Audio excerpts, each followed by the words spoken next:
Good morning, students. Welcome to PT Central Academy online class. Today we are learn something about polynomials. अर्थात इस video में हम जानेंगे कि पोलिनोमियल क्या है, बहुपद क्या है। आइए हम बहुपद जानते हैं क्या है। बहुपद इसके नाम से ही पता चल रहा है, बहु प्लस पद, मतलब जिसमें ज्यादा पद हो उसे हम बहुपद कहते हैं। अब बहुपद का डिफिनेशन जानने से पहले हम दो डिफिनेशन और जान लेंगे। पहला, चर, वेरिएबल। चर क्या है? चर एक संकेत है जो अलग अलग स्थितियों में उसका मान अलग अलग आता है। जैसे x प्लस 2 इक्वल टू, अगर हम 5 ले लें तो यहाँ पे हमारा जो x का मान आएगा वह आएगा 3।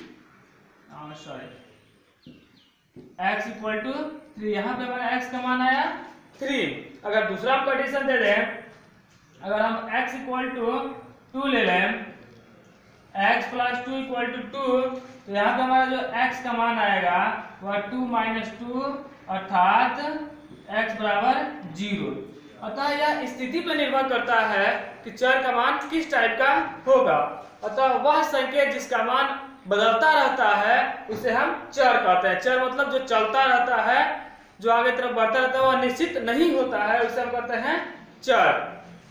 दूसरा जानेंगे अचर।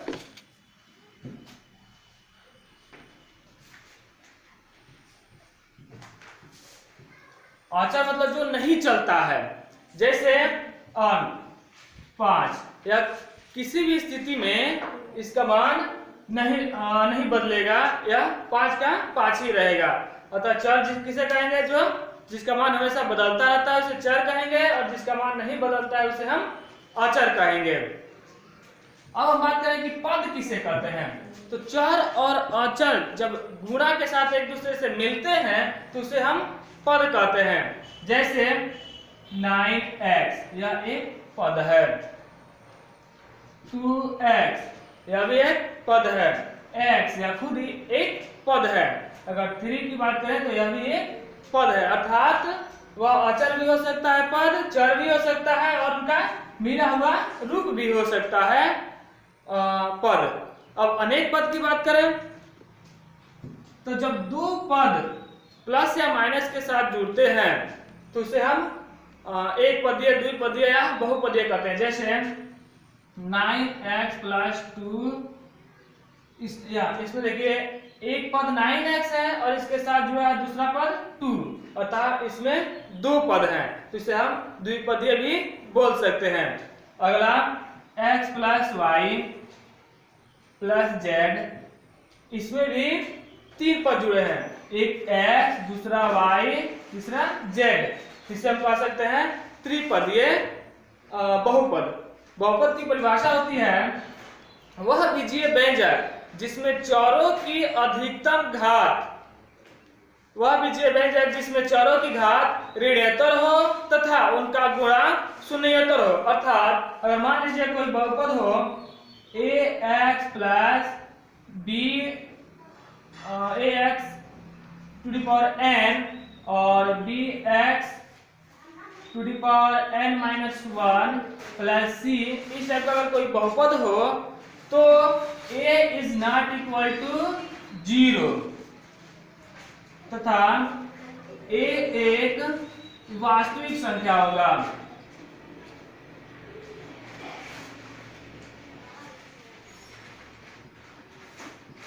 और n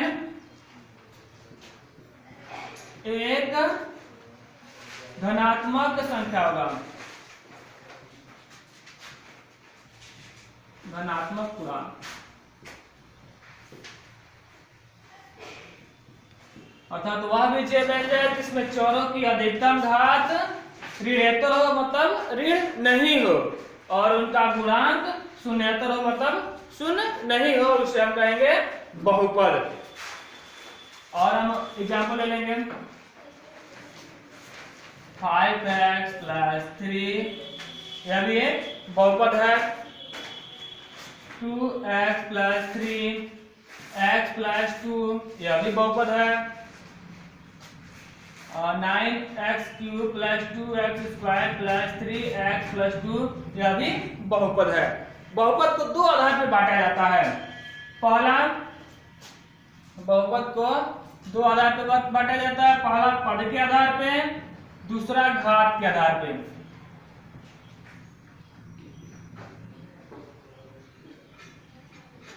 सबसे पहले हम जाने घात क्या है।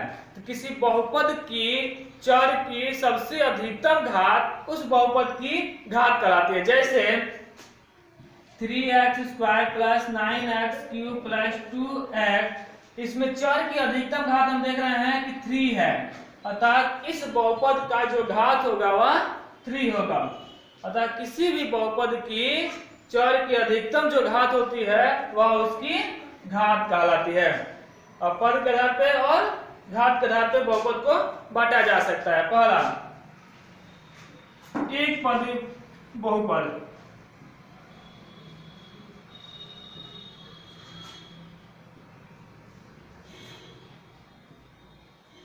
अर्थात वह बहुपद जिसमें केवल एक ही पद हो उसे हम एक पदीय बहुपद कहते हैं। जैसे x, 2x, 3x, 9x, y, 8y, हम देख रहे हैं कि इसमें एक ही पद है, अतः इसे हम एक पदीय बहुपद कहेंगे। दूसरा द्विपदीय बहुपद,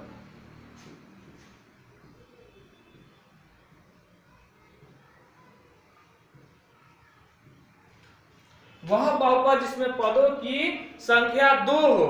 जैसे x प्लस 2, हम देख रहे हैं इसमें दो पद है, पहला x दूसरा 2, तो इसे हम कहेंगे द्विपदीय बहुपद। एक दूसरा एग्जांपल ले लेते हैं y प्लस 2, इसमें भी दो पद है, इसे भी हम बोलेंगे द्विपदीय बहुपद। अगला त्रिपदी बहुपद, त्रिपदी बहुपद जिसमें पदों की संख्या 3 हो। जैसे 3x² प्लस 9x प्लस 3, इसमें पदों की संख्या कितनी 3 है, अतः यह त्रिपदीय बहुपद है। ऐसे ही अनेक 4 पदीय 5 पदीय जितने भी उसमें पद होंगे उसको उस पद से नाम दिया जा सकता है। दूसरा घात के आधार पे, घात के आधार पे जैसे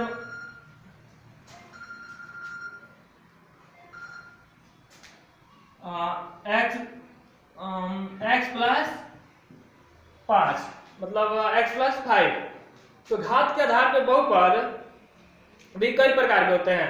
इस बहुपद की अधिकतम घात हम देख रहे हैं कि इस बहुपद में चर की अधिकतम घात 1 है, अतः इसे हम रैखिक बहुपद बोलते हैं। अतः एक घातीय बहुपद या रैखिक बहुपद।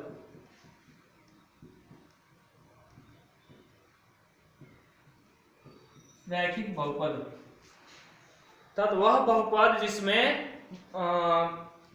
चर की अधिकतम घात 1 हो तो उसे हम रैखिक बहुपद बोलते हैं।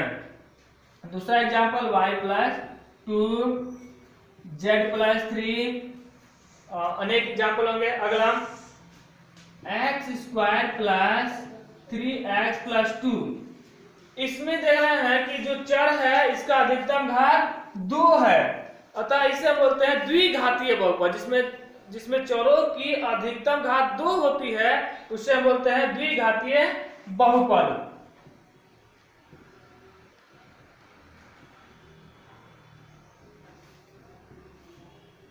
अतः द्विघातीय बहुपद वह बहुपद जिसमें चरों की अधिकतम घात 2 हो उसे हम द्विघातीय बहुपद कहते हैं। अगला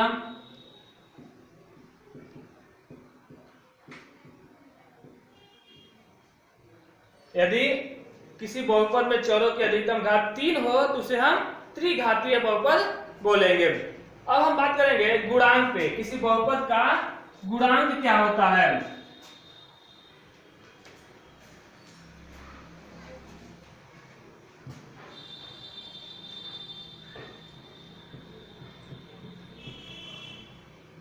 गुणांक। किसी बहुपद में जो पद गुणा के साथ जुड़ा हुआ होता है, उसमें से जिस पद का हमको गुणांक चाहिए उसको छोड़ के बाकी सारे पद उसका गुणांक कहलाते हैं। जैसे 3x² + 5x + 3 में x² का गुणांक क्या होगा? तो हम देख रहे हैं कि x² का गुणांक मतलब x में जुड़ा हुआ है 3 से, अतः x² का गुणांक है 3। अगर x का गुणांक पूछा जाए तो x का गुणांक है 5। और इस 3 का अगर पूछा जाए x² + 5x + 3 में 5 का गुणांक क्या है? तो 5 में किससे गुणा किया गया है? x से, तो 5 का गुणांक क्या है? x। अतः किसी भी चर या अचर का गुणांक जो इसमें गुणा हुआ होता है वही उसका गुणांक कहलाता है।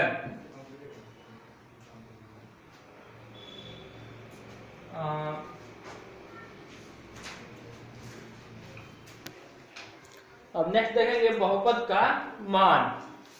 किसी बहुपद में यदि कोई बहुपद px दिया गया हो, x² + 3x + 2, तो x का जो मान इस बहुपद में हम भरेंगे और जो इसकी वैल्यू प्राप्त होगी वही इसकी मान कहलाती है। जैसे हम x की जगह पे a भरेंगे तो इस बहुपद का मान प्राप्त होगा a² + 3a + 2। अतः px जो बहुपद है उसका e पे मान a² + 3a + 2 होगा। या अगर p आप 1 पे देखें तो इसका मान 1² + 3 × 1 + 2 अर्थात 1 + 3 + 2 अर्थात 4 6। अर्थात px पे x = 1 पे इस बहुपद का मान हो जाएगा 6। तो किसी बहुपद में x की जगह पे कोई अंक भरने पे या कोई भी वास्तविक संख्या लेने पे जो उसका मान प्राप्त होता है वह उस बहुपद का मान कहलाता है। बहुपद का शून्यक।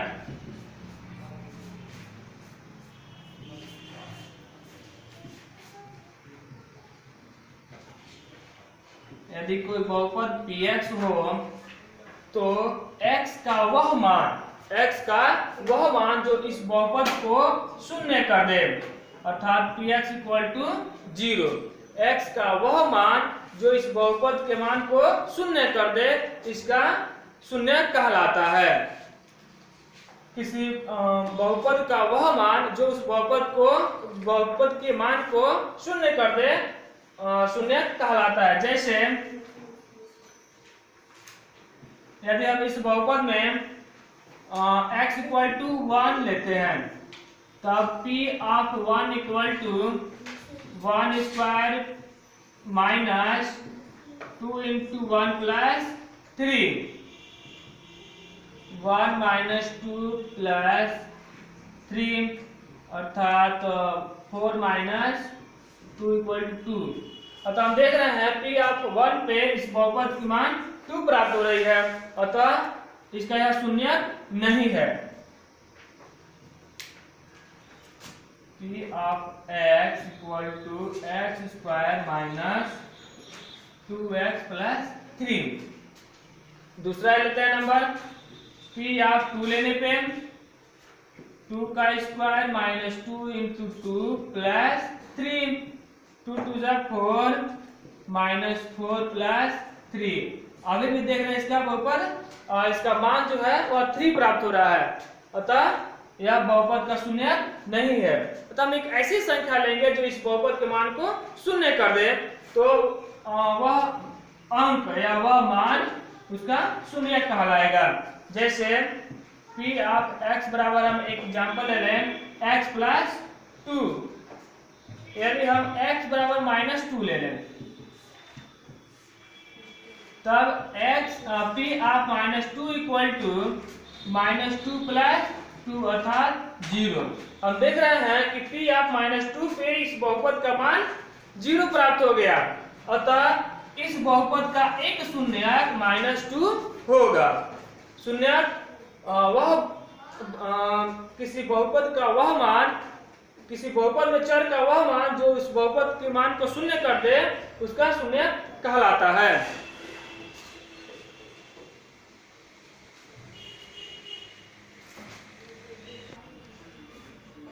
नेक्स्ट देखते हैं शेषफल प्रमेय। यदि px एक बहुपद एक या एक से अधिक घात वाला हो तथा a कोई वास्तविक संख्या हो, तो px को जब x - a से भाग देंगे तो शेषफल p ऑफ a प्राप्त होगा। आइए इसको देखते हैं कैसे। मान लें कि हमारा एक बहुपद है px x + 2 और एक वास्तविक संख्या है यानी p ऑफ a पे a कोई वास्तविक संख्या है।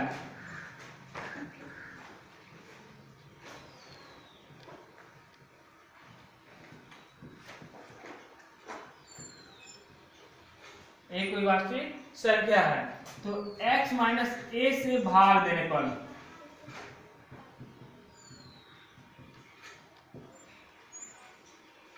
x - a से भाग देना हमको x + 2 में।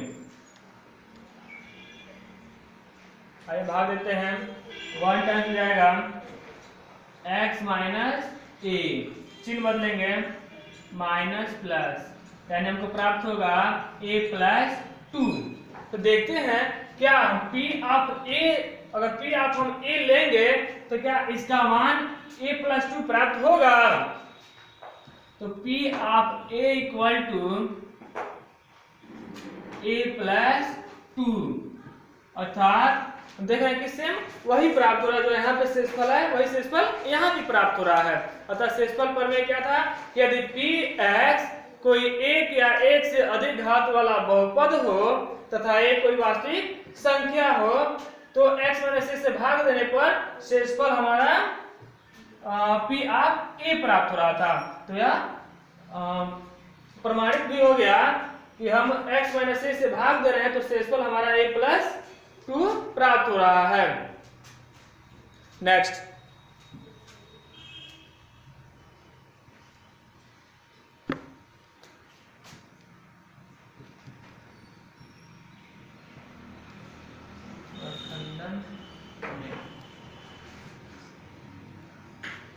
गुणनखंडन प्रमेय। यदि p ऑफ x कोई बहुपद हो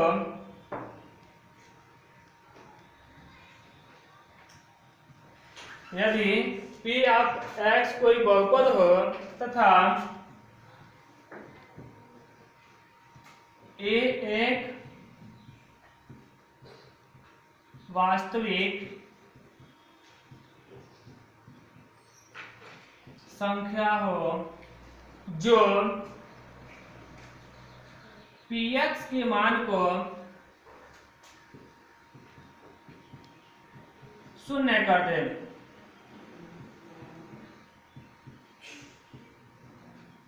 या x - a से भाग देने पर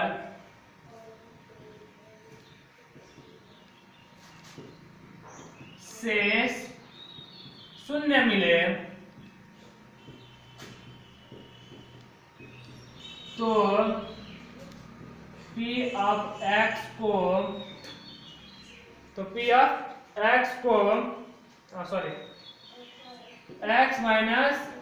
a को p ऑफ x का गुणनखंड कहते हैं।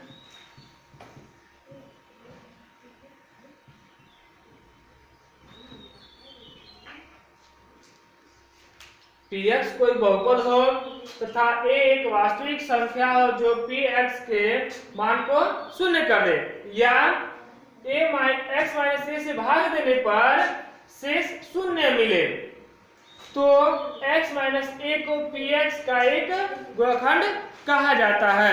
आइए इसको एग्जाम्पल के माध्यम से हम समझते हैं।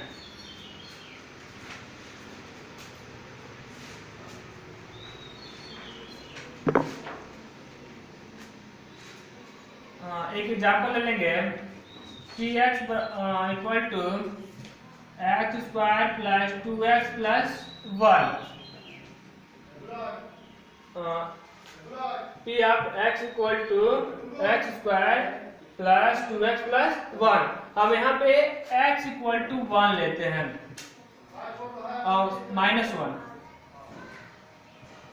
तो हम देखते हैं कि p ऑफ -1 इक्वल टू क्या प्राप्त होता है।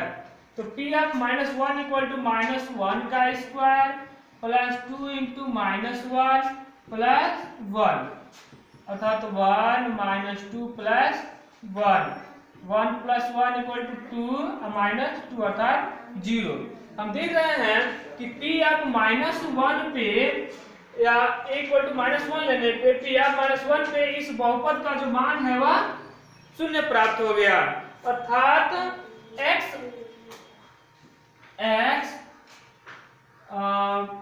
प्लस 1 इस बहुपद का एक 0 होगा। x प्लस 1 इस बहुपद का एक गुणनखंड होगा। आइए इसको चेक कर लेते हैं कैसे गुणनखंड होगा। जब हम x प्लस 1 से इस बहुपद को डिवाइड करेंगे तो हमारा शेष 0 मिलेगा। x टाइम्स जाएगा एक्स स्क्वायर प्लस x, चिन्ह चेंज करेंगे यानी x प्लस 1 टाइम्स जाएगा x प्लस 1। हम देख रहे हैं कि हमारा जो शेषफल है वह 0 प्राप्त हो गया अतः x square plus 2x plus 1 का एक का गुणनखंड x प्लस 1 होगा। नेक्स्ट टॉपिक है बीजीय सर्वसमीकरण। सर्वसमीकरण मतलब चौरों का वह समीकरण जिसका मान सभी जगह समान होता है, एक समान होता है मतलब वह बदलता नहीं है। जैसे x प्लस वाई का whole square x square plus 2xy plus y square. अब इस पे कैसे सवाल आएंगे तो हम इसको सॉल्व करेंगे। जैसे हमको 102 में मल्टीपल करना है 110 से, अगर हम इसको सर्व समीकरण लगा के सॉल्व करना हो तो कैसे सॉल्व करेंगे। तो हम 102 को लिख सकते हैं 100 प्लस 2 और 110 को लिख सकते हैं 100 प्लस 10 लिख सकते हैं। अर्थात हम ये देख रहे हैं कि यह सर्व समीकरण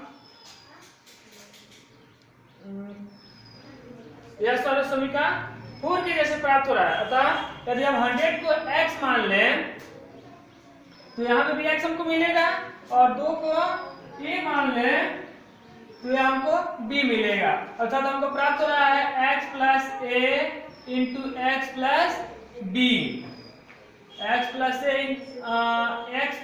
इंटू एक्स प्लस b। और इस हमारा सर्व समीकरण होता है, सूत्र होता है x square plus a plus b x plus a b. और देखिए यानी हमको यहाँ पे जहां जहां x है वहां पे x का मान रख देना है, जहां a है वहां पे a है a का, जहां पे b है वहां पे b का मान रख देना है। तो आइए रखते हैं x स्क्वायर अर्थात 100 का square plus a plus b अर्थात 2 प्लस 10 और into x 100 plus a into b अर्थात 2 इंटू 10। 100 का स्क्वायर करेंगे तो मिलेगा 10,000 और यह मिलेगा 1200 और प्लस 20। अब इसको ऐड कर देंगे 0 0 0 0 2 2 1 1। अर्थात जब हम 102 में 110 से मल्टीपल करेंगे तो हमको मिलेगा 11,220। अर्थात इस तरह से हम सर्व समीकरण का प्रयोग करते हैं। एक दूसरा भी एग्जांपल लेके देख लेते हैं। यदि 102 में मल्टीपल करना हमको 98 से, यदि हमको 102 में मल्टीपल करना हो 98 से, तो इसको कैसे सॉल्व करेंगे? तो हम इसको लिख सकते हैं 100 प्लस 2, और इसको लिख सकते हैं 98 को 100 माइनस 2। अब यहाँ पे इसको हम x मान लें और इसको y, तो यहाँ पे हमको मिलेगा x y, और तो यहाँ पे हमको मिला x plus y into x minus y. तो हम देखेंगे कि यह सर्वसमीकरण किसके बराबर है? x plus y into x minus y, x plus y into x minus y. यहाँ पे देख रहे हैं, यहाँ पे है x plus y into x minus y, यह जो है बराबर है x square minus y square का, अर्थात x square minus y square. तो x का मान क्या प्राप्त होगा? 100, अर्थात 100 का स्क्वायर, और माइनस y का मान क्या प्राप्त होगा? 2, तो 2 का स्क्वायर। 100 का जब हम स्क्वायर करेंगे तो मिलेगा 10,000, और 2 का स्क्वायर करेंगे तो मिलेगा 4। इसको माइनस कर लेंगे 6,999, अतः जब हम इसका मल्टीपल करेंगे तो मिलेगा 9,996। अतः इसी प्रकार से हम विभिन्न सवालों को या विभिन्न समस्याओं को सर्वसमीकरण का प्रयोग करके सॉल्व कर सकते हैं। इस वीडियो में इतना ही, धन्यवाद।